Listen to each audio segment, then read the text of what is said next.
This is Reg Athwal and welcome back to the channel for those of you who are existing viewers, and if you're new, hi, welcome to our channel. We've got various show themes going on, but for today the one that you've come to view is based around what we call Family Business Q&A, where through our Family Business Academy, various groups, platforms, our community, we get questions sent to us all the time and through our webinars. And I was having a discussion recently with a very old client of mine, catching up, and he was telling me about his young children and the stories around helping them become entrepreneurs, nurturing their talent.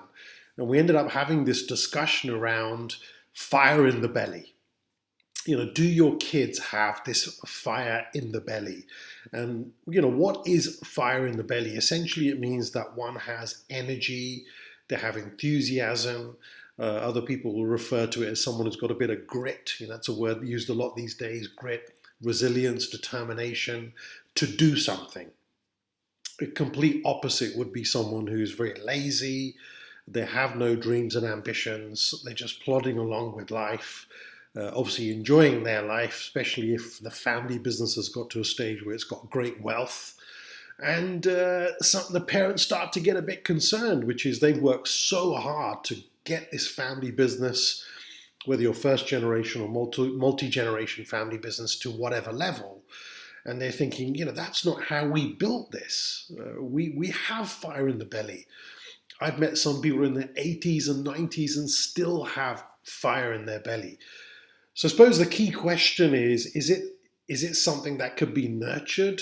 Is it something that could be developed? Or are you born with it? What do you think? Definitely send me your thoughts in the comments section and give me your opinions. I'll give you my view based on working with hundreds of family businesses and educating thousands around the world with what we do. And I really believe that, it can be nurtured, it can be developed. However, there are special cases where you see kids from a very young age that have a certain, what I call DNA profile, that comes across like they've got fire in the belly. But all it is because on the outside, they're demonstrating things that gives us that interpretation.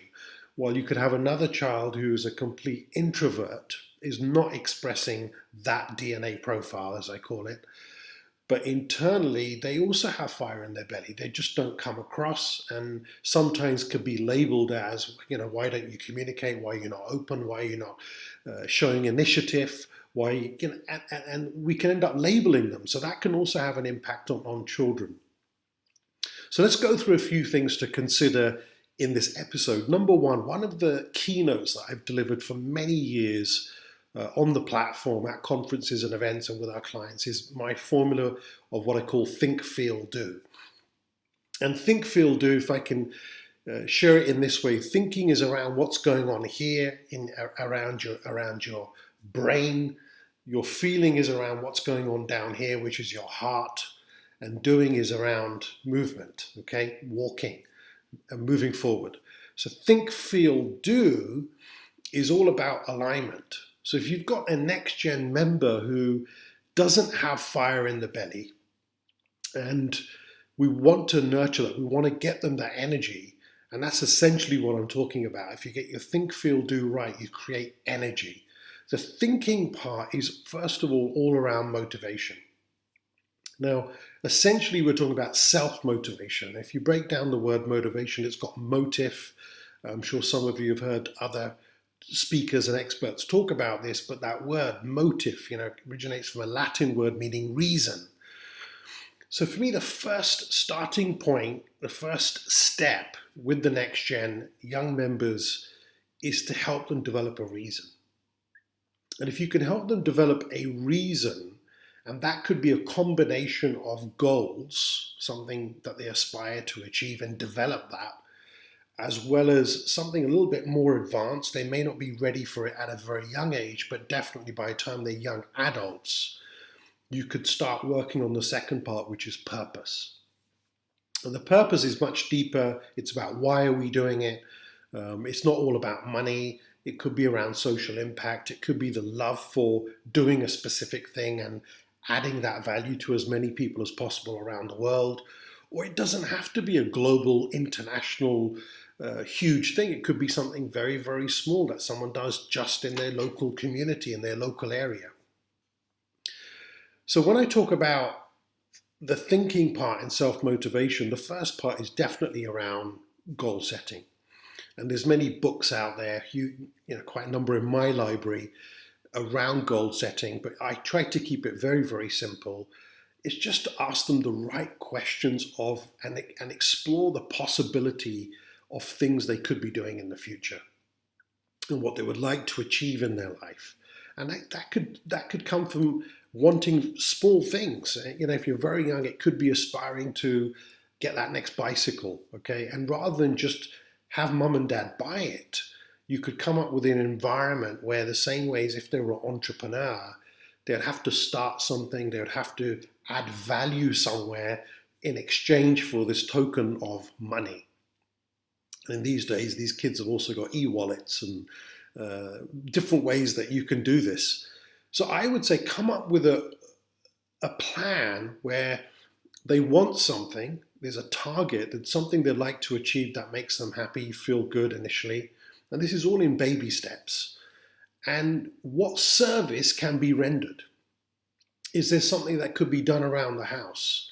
I remember when I grew up, my dad always used to, on the weekend, get me to wash the cars with him. And it was fun. It was, I could see the attention to detail, almost doing a full valet on the family cars. And after I'd finished doing that and hoovering it and cleaning it, waxing, making sure that the tires were polished, he'd always slip me some money. It started off with a few coins, and eventually it became £5 or £10. But I learned very, very quickly, by adding value and doing a great job, and a service has been rendered, that I get paid something. And you start appreciating the value of money. And that led to, well, what else can I do? What's the next thing that I can do? And that's how it progresses. So if there isn't some of these things going on in the home with your family, then there's no real appreciation for money. There's no real appreciation that, hang on, to earn $100 or $1,000 or $10,000, or the roof over your head and activities that you have and the schools that you go to and the places that you travel to, not from a good point or a bad point. At the end of the day, money is just a vehicle to achieve all of these things. But by having that appreciation, it can really develop them in the right way for the long term. So that's sort of one area I would say start working on, which is develop reasons, start setting other goals with them. The older they are, the easier this would be. There's a lot of people out there talk about dream books. I've been talking about it for 25 years, where all our family have a photo album, and in the photo album they have pictures of things that they would like to do or have or become in the future. And look at those pictures regularly to inject into the subconscious mind, what's important to us and what we would like to achieve. And then it's really about having a discussion with them and say, okay, these are the things that you want. Mommy and daddy are not just going to give it to you. Yes, you will inherit things in the future with what's already been built, but we want to make you into a good leader or a good entrepreneur. By the way, it's not all about entrepreneurship. It could be just being a great human being and also helping them discover, which is the second part I really wanted to talk about today, about discovering their talents and passions. And they may want to go into a certain profession which has got nothing to do with your current business or your family business. I would encourage everyone to find their own talent and purpose. It can still be part of the family structure, but you're supporting them to do whatever makes them happy. That's ultimately what it's all about. It's about fulfillment. It's about happiness. It's about joy. And some children will grow from there and become serial entrepreneurs and do great things linked to wealth generation, while others will not. I know of next-gen members who are working in family businesses right now, which are very happy in their job role, working in the foundation and taking the family's money and using it in the right way to go and give back to the community. They're not generating any wealth, but they've got fire in their belly to think about what projects they want to invest in or what they can do for certain communities. So I think this shows up in many different ways. It's not all about they must join your family business, they must become the successor.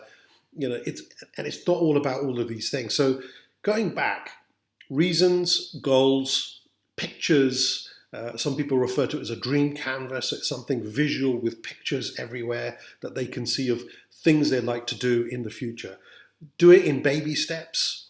Coach them of projects they can do, service that they can provide the family. Get creative with them. And again, it's in baby steps. As they start doing those things and they start getting this token of money, they also got appreciation of how that builds up. And I would say something that I never really understood, and I never listened to my father when I was young, because he always said about saving money, using money in the right way. It's not all about loans and credit cards, and that's a trap that I definitely fell into in my early 20s.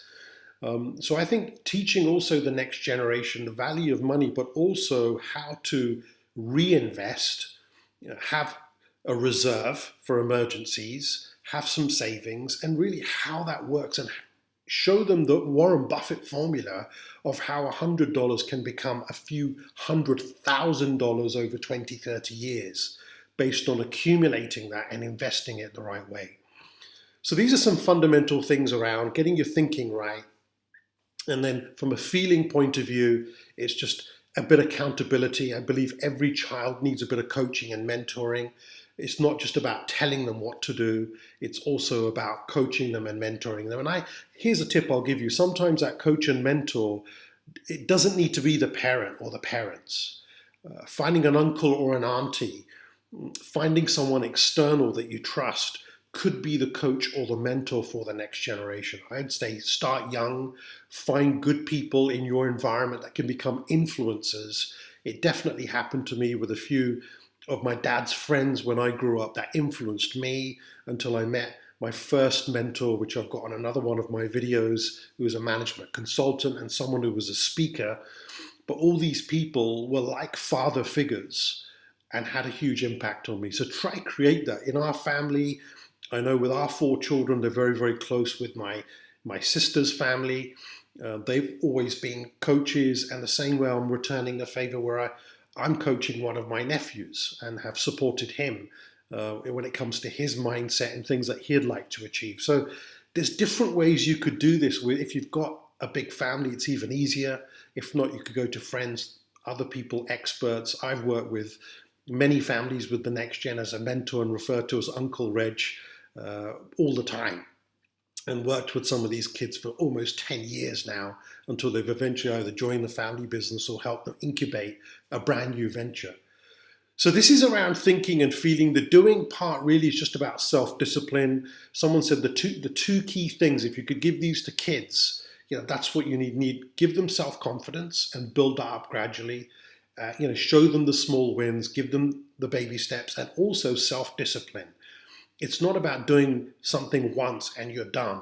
It's about building on that, and how can you help them create great self-discipline. One of our toolkits that we have with our toolbox and working with clients is DDIs.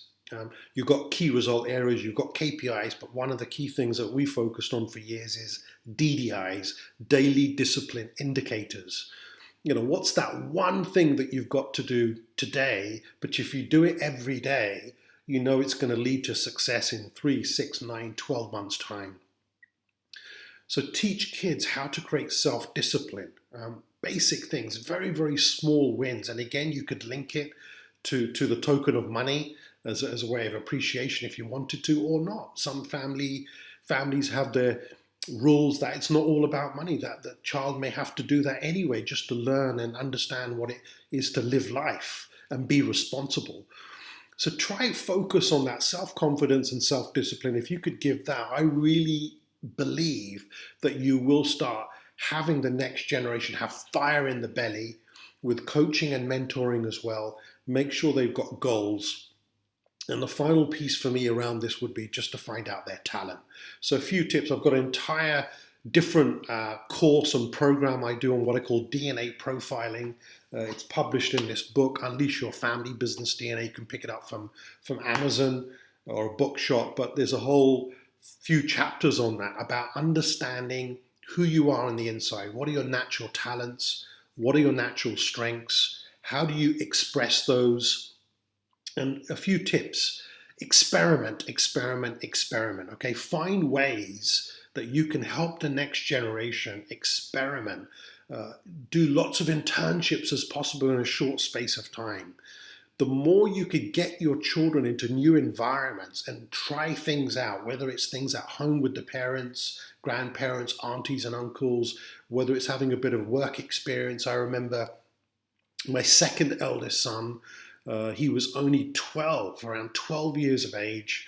I was working with a client overseas in Africa who's one of his extended family members owned a massive 5-star plus Michelin restaurant in Dubai. I won't mention who it is or where, but flagship, top branded restaurant. And I asked for a favor because my son at the time was experimenting between playing football. He had a passion for football. He had a bit of passion for fashion. And he was just getting into cooking and being like a home chef. So I said to him, you've got to try all of these things in a short space of time. So cut a long story short, I ended up getting a referral into this restaurant through a client of mine and the owner of the restaurant who are related. And we asked for a favor from the head chef. Is it possible to have my son come in just for a couple of days to get a bit of work experience? Now, if you don't ask, you don't get. First of all, they thought I was absolutely mad. They were, you kidding? Health, safety, hygiene, this, that, training. We're serving 300-400 people during lunch, probably the same, if not more, during dinner. It's non-stop. But eventually they said yes. And we remember dropping him off really early in the morning. He would finish way past midnight, did this for a few days. And he came home the first day, he said, I'm absolutely shattered. You could tell he had worked. He'd actually worked hard. And then he told us about the head chef, who was a bit like a Gordon Ramsay, giving him a hard time. And eventually the highlight was on the second day where he made a dessert and it was served to a customer. He told us about the various kitchens and how you just had to be on it. He learned so many things, not just about being a chef, but also how a kitchen operates, how to serve customers, keeping things in the right place, shouting and screaming and dealing with different personalities. He learned so much in 2 days. And here was the final question. Do you want to become a chef? And the answer to that was no. I loved it. I really enjoyed it. I think I could definitely do it as a sort of hobby at home, but that's not the career that I want. And eventually he went down the sports route, progressed as to the highest he could, and then eventually started experimenting with fashion. And cut a long story short, now him and his sister have an e-commerce fashion business, their own brand, their own designs, their own products, sold online, mainly aimed at the under 25-year-olds, and has already sold products around the world. So, and still plays football part-time. So I think that the message here is experiment, internship, try different things out until you see a spark in the next gen. You see some sort of passion coming through and enjoyment. Keep nurturing that and developing it. And also remember, you may end up with 2 or 3 talents in your child, and then you've got to find ways of how you could combine that in the future. And I think we all have multiple talents, not just one talent, not just one gift. It's the journey I've been through as an entrepreneur, professional speaker, facilitator, moderator, an author, a presenter, a host. I mean, the list goes on, and some people go, Reg, sometimes it's difficult to put you in a certain box. I said, I know. I don't have a box. That's just it, because I've learned that I've got all these different talents, but I've put them together and absolutely focused on one thing, which is helping family businesses around the world. That's my purpose. One family at a time. Our slogan as a company is one family, one legacy. Our Family Business Academy has empowering family businesses. It's strapline. It's all around that niche. But everything I do in my ecosystem, all my touch points, are around supporting that purpose and mission. So this is where the purpose comes in. You can have a purpose, but you could have multiple things around it in terms of your talents that could be expressed on a daily basis, where you feel fulfillment, you feel joy, you work hard, and you do have that fire in the belly that's unleashed every single day. So those are a few things that I wanted to leave you with today. I hope that helps, gives you a few things to think about. Hopefully, if you've got at least one thing from this video episode that you feel you could implement with your next generation, doesn't matter how old they are, then I've done my job and I've served you. Don't forget to hit the subscribe button if you're not subscribed to the channel. Leave your comments, hit the like button. It helps our algorithm on these platforms. And don't forget to watch some of the other videos on our channel. So on that note, I'll be back in future and I'll talk a little bit more about DNA profiling next time round, okay? Thanks for watching. Bye for now.